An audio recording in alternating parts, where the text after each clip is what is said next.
And welcome to the Bbpn show. My name is Melissa Williams and I will be your guest host. We're going to have a great show for you, very informative, exciting, and fun. We're going to have dancers, singers, celebrities, celebrities, rappers, producers, artists, entrepreneurs, and much, much more. So just sit back and enjoy the show.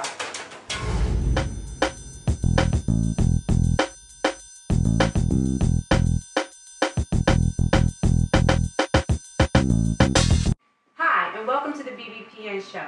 And today's guest is the ever-popular DJ REEM. Hi, DJ REEM. How you doing? Good, and welcome to the show. Thanks for having me on Bbpn. Thank you. I appreciate it. Thank you for coming. I wanted to start out by asking you to give us a little background information on yourself and how you got started being a DJ. Well, DJ REEM was born and raised in Neptune, New Jersey. I got started. I've been DJing for about 10 years. I got started out of high school.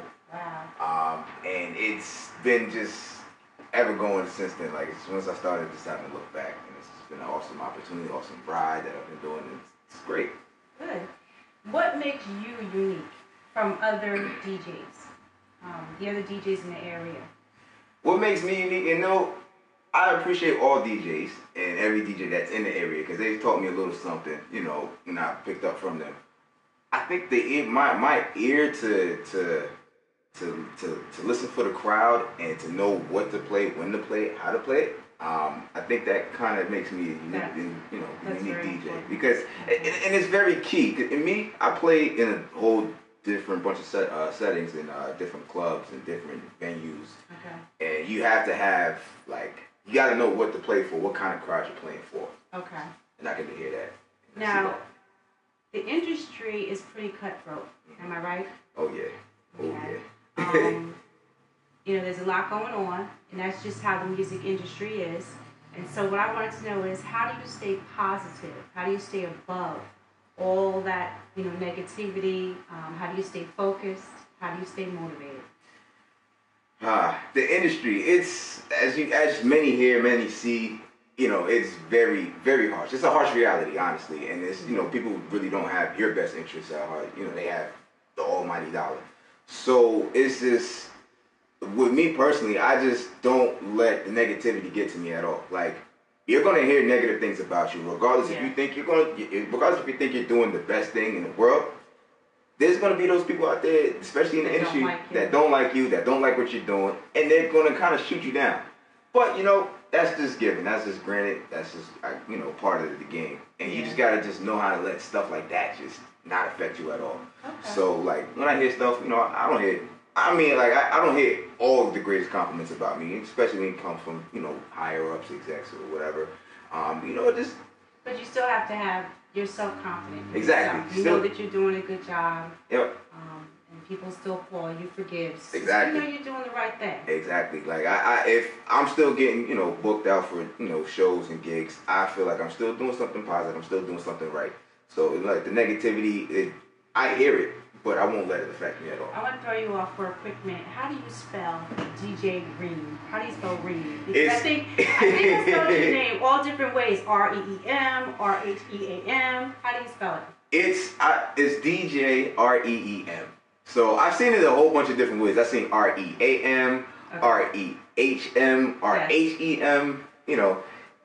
It's REEM. It's cool. I understand what It doesn't matter. Just call you. Yeah. Right? Just call DJ REEM. Yeah, I'm not sure. What's the difference between the DJs back in the day, let's say 20, 30 years ago? I'm kind of dating myself.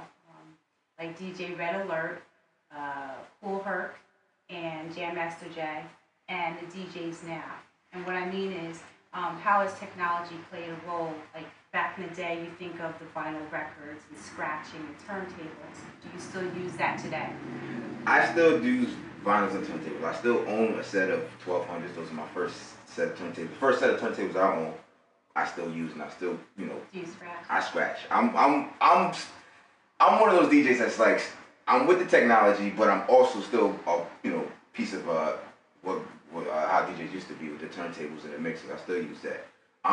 The DJs today and the DJs before this, it was a quote that I actually read just the other day. It was that the difference between DJs then and now. DJs back then, they listened to the music and watched the crowd. Nowadays, DJs are watching the music and listening to the crowd.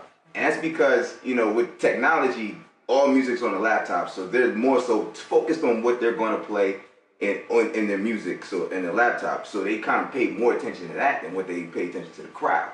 Now, it can work. You know, some DJs can get it off, they can work that, but like, your crowd is what you want to engage. A lot of DJs don't do that these days. You have to engage your crowd. Make your crowd happy that they're there. Okay, you know? So that leads me right into my next question. How do you get a crowd when you first come into the party? How do you get them on the dance floor?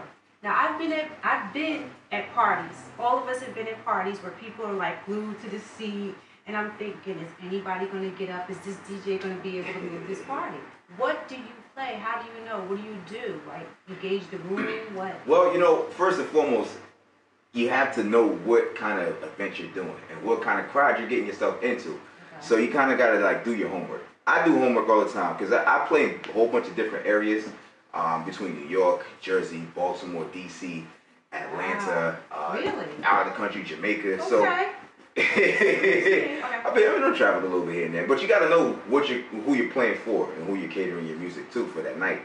So, you know, first and foremost, do your homework, and then once you get there, you know, every DJ knows it's like a handful of songs that's going to, you know, get the crowd a little moving, and you know, so you kind of throw some teasers out there, so just to test it out, see if they respond to it. Okay. And if they respond to it, that's where you kind of just like, all right, this is the alley I'm gonna go. So you know, when you come in, you look at the crowd, you know if this is kind of like a club crowd, or you know they like hip hop music, or for the most part, an older crowd, they kind of like the classics. For the most part, sometimes you might get those events that might throw you off a little bit. You might think it's one thing, but then in actuality, it's like, oh wait a minute, they don't like this, but they like this. Threw you, right? Yeah, they threw you off. But you know, being able to adapt, that's what you have to do as a DJ. Be able to adapt. That way, you know, you could. Flexible. Yeah. Okay, we're here with DJ REEM, and I want to know, how did you get such a big fan base?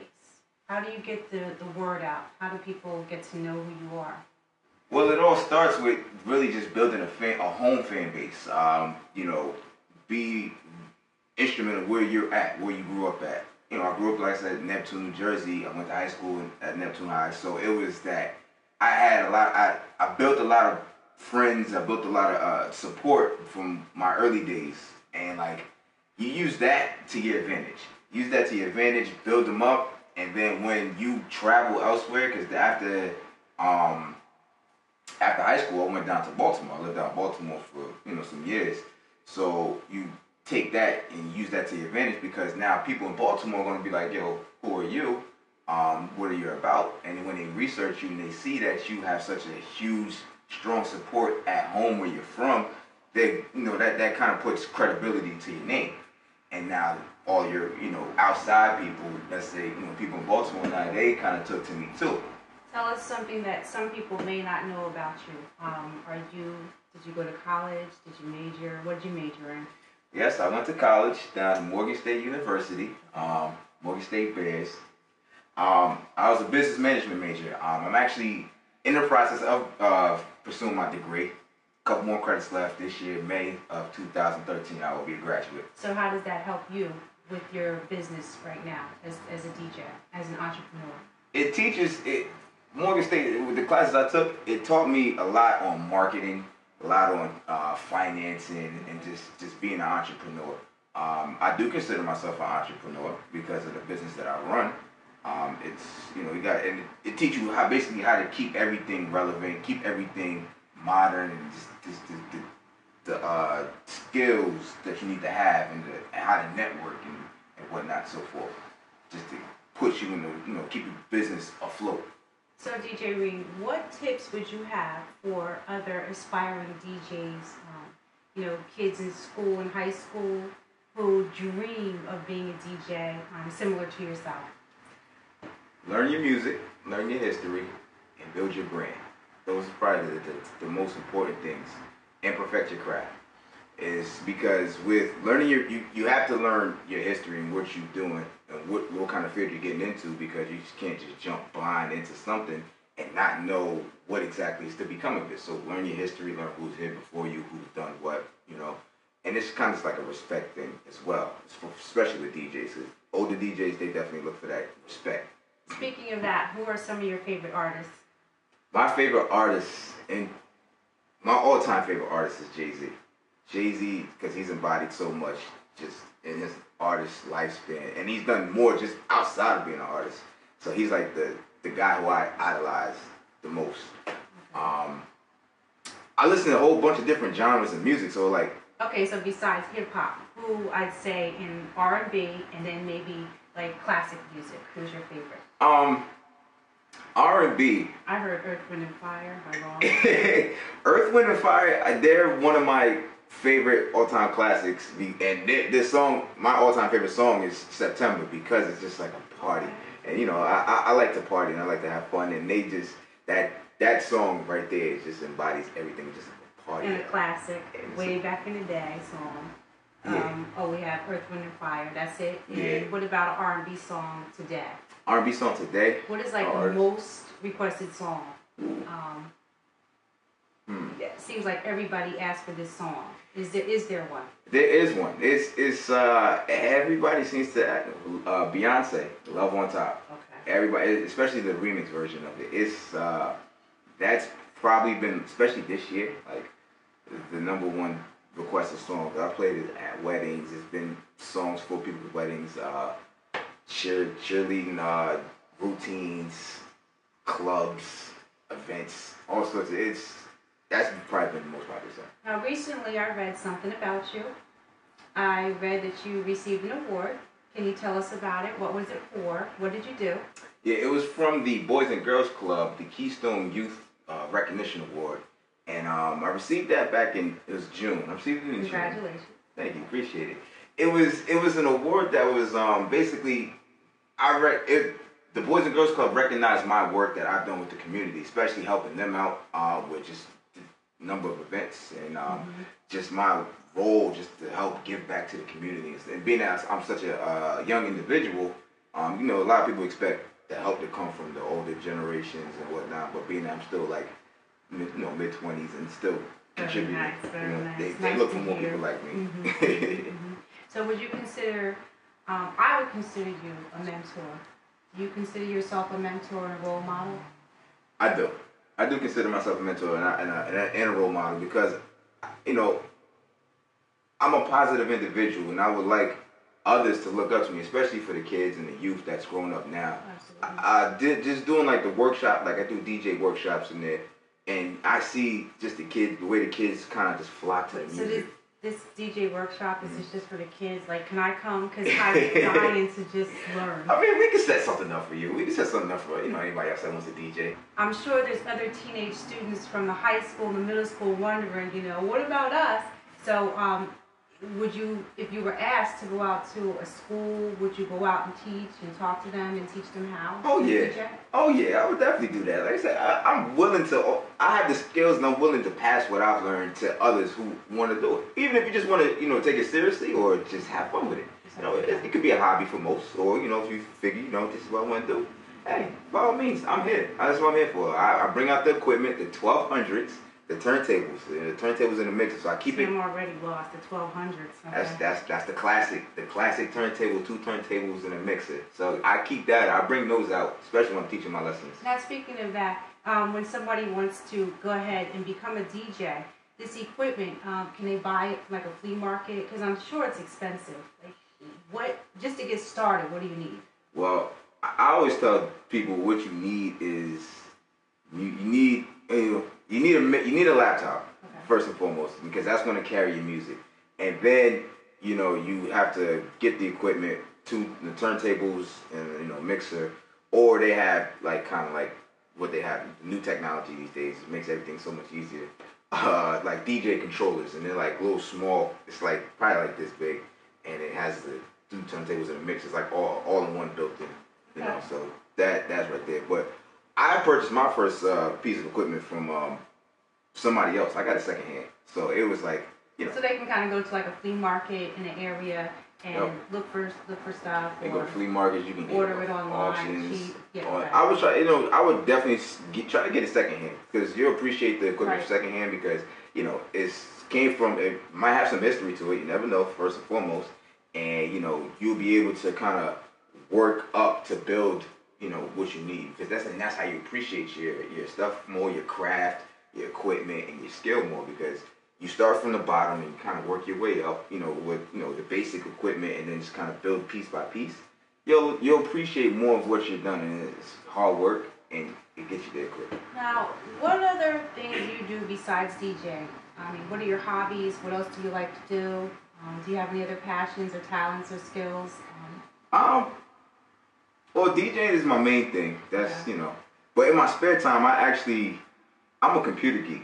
You know, quiet as kept. Nobody really understands that. I didn't know that. Yeah, a lot of people don't. I really don't put it out there. But like, I'm into computers, building, breaking down computers and whatnot, so forth. Wow, fixing them and really fixing them, putting them together, the parts, and all that. So that I'm real into. And what else? I used to be able to do a lot of things. I kind of just slowed down a lot. I used to cut hair. What is downtime? Oh, okay, cutting hair. I used to cut hair. Like in college, I was the guy. You know, everybody needed a haircut before going out somewhere. They all come to my house right before a party or whatever, and you get their haircut. So that was something I was doing.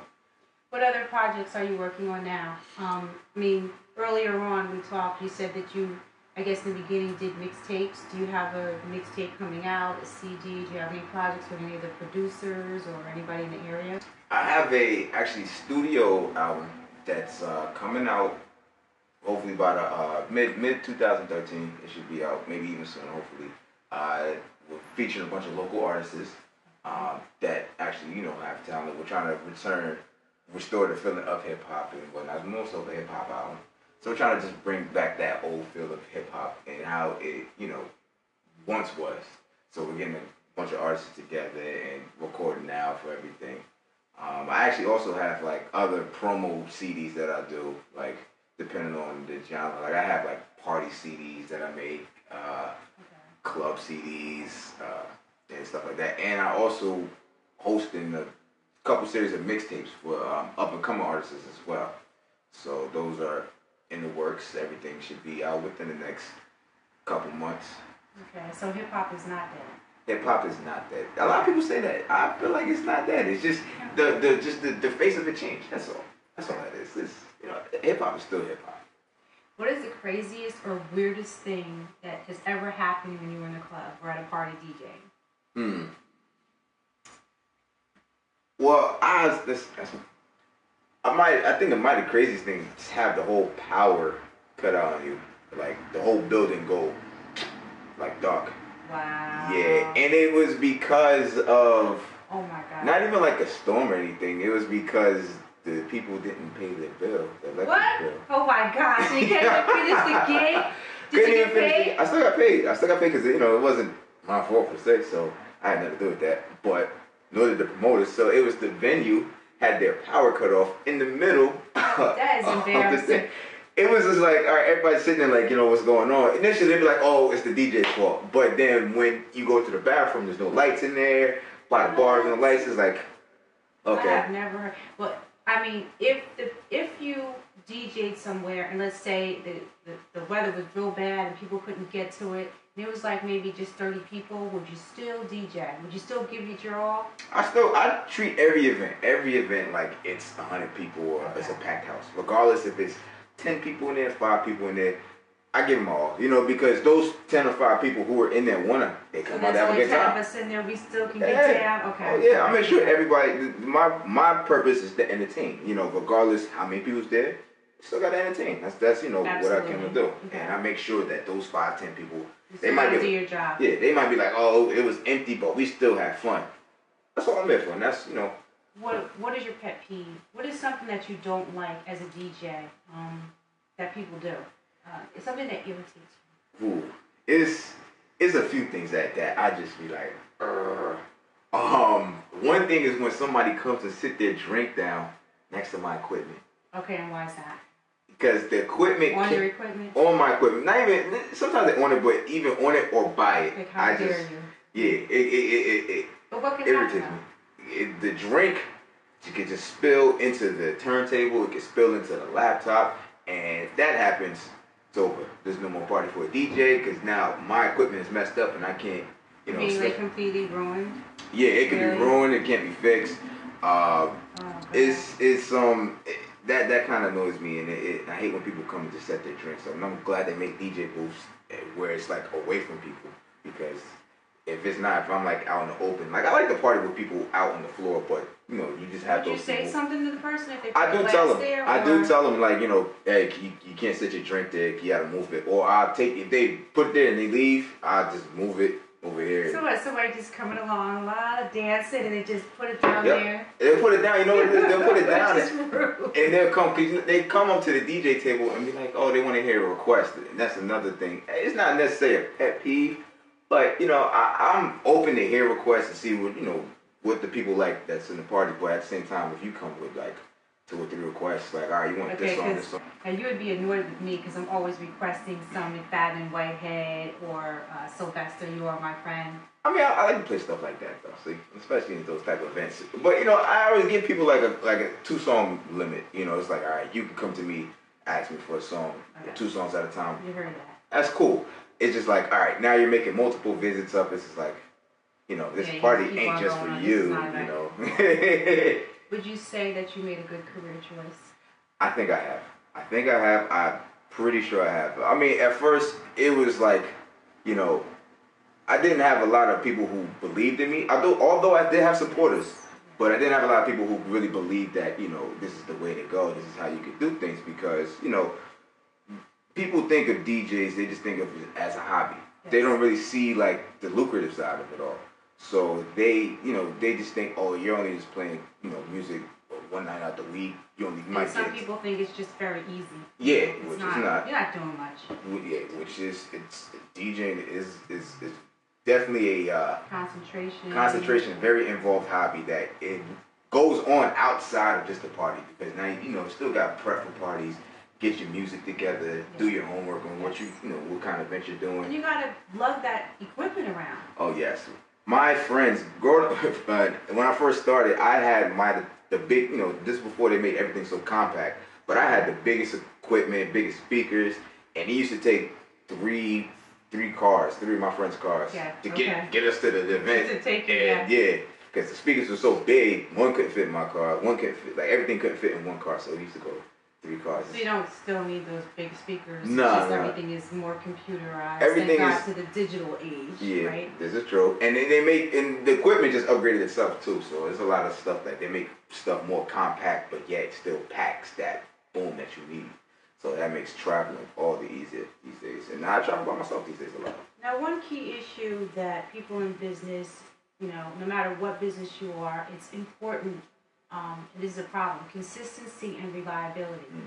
Always being motivated, always, if you have a job to do, if you can't make it, or if there's just one of those days where you just want to stay home, do you have a plan B? Like you said, consistency is major, and it's a big key in being successful. And that I'm very consistent with everything that I do. As far as follow-ups, contacting, and I keep everything going. There might be those days that, I might not feel like I don't feel like doing a gig, or might not feel like I have to go or whatnot, so forth. But I still make it. I still make it my business. Because at the end of the day, these people are looking for entertainment, which, they seek for me to provide. How do you keep up on your events? Like, do you have a day planner? Do you put it on your phone? What do you do? I keep a note. Like, I use my phone now. I used to have a planner. But this is prior before the iPhone came out. Thank you, Steve Jobs. So I keep all my information now, my plans, my future events, everything's on my phone, and then I sync it with what I keep a planner at home, like a calendar, a 2-month calendar in my house, and just run events. You know, make sure everything's in sync with my phone. So all my events are written down, and they're also on the phone. We came way past sticky notes, huh? We really have. I still use those though. I have a patch of sticky notes everywhere. I put sticky notes everywhere on my calendar boards. Sticky notes on the refrigerator, TV, reminding you everything on the mirror. I have those in my car too. I need those notes. I need reminders. You need some sticky notes now. Yep. Where do you see yourself in 5 years, Mr. DJ Reem? 5 years, man. It's hard for me to tell because I couldn't. If you asked me 5 years ago where I was going to be at today, I couldn't even tell you.